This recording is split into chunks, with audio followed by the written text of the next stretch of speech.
Hello, church family.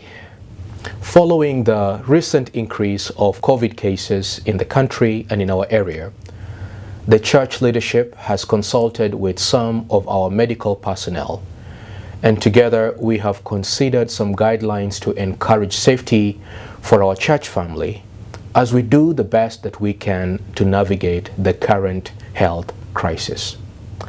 I believe God has seen us this far, and we can trust Him to continue guiding us as well. We have had virtual services for the first two Sabbaths of the year 2022, that is on January 1 and January 8. This has been due to the rise of the COVID cases in our community. And as a church family, we have not been exempt from experiencing some of its effects. And for those who are still recovering, we pray that God may continue to give you His healing mercies.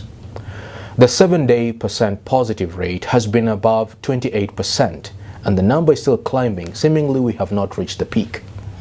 It is agreed at this time to utilize the percent positive rate and also the general trend of the curve as a measure to determine whether we can have in-person services or do virtual services. So at this point, it has been agreed with the leadership of the church that we will continue to have virtual services and no in-person services until such a time when the percent positive rate is 10% and the trend is going downwards. I want you to notice that for a good part of 2020 and also 2021, our percent positive rate, the 7-day percent positive rate, was below 10%, which is something we can be grateful for. We acknowledge that the numbers may look different in the country and also in the state. We, however, consider that it is better for us to utilize the Newcastle County data, since it is where our church is located and a majority of our members also come from this area. God has been gracious to us in the past, and we can trust Him to guide us even in this moment.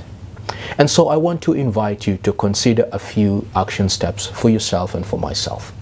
Number one, let us continue to pray for God's intervention and for His grace to continue to be with us. Let us, number two, pray for the healing of those who have been affected and those who have lost loved ones in our community, whether it's our community of faith or outside our community of faith. These are our neighbors, family members, co-workers, and some of them are our schoolmates.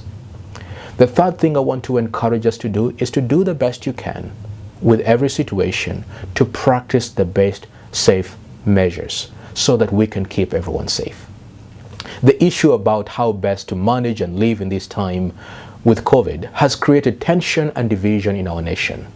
But I want to kindly urge you, let it not be so among us. We worship a God who has kept us this far. I want to believe He has not preserved us for any other reason other than to continuously declare His goodness and His praises to others. And so I have resolved that rather than using my breath, rather than using my gift to either point a finger or blame someone else, I'm going to use it to declare the goodness of God, because until Jesus comes, that is my mission and that is your mission. May God help us to stay focused. May God help us to stay healthy.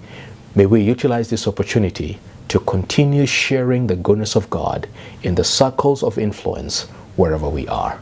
God bless you, and may you be safe.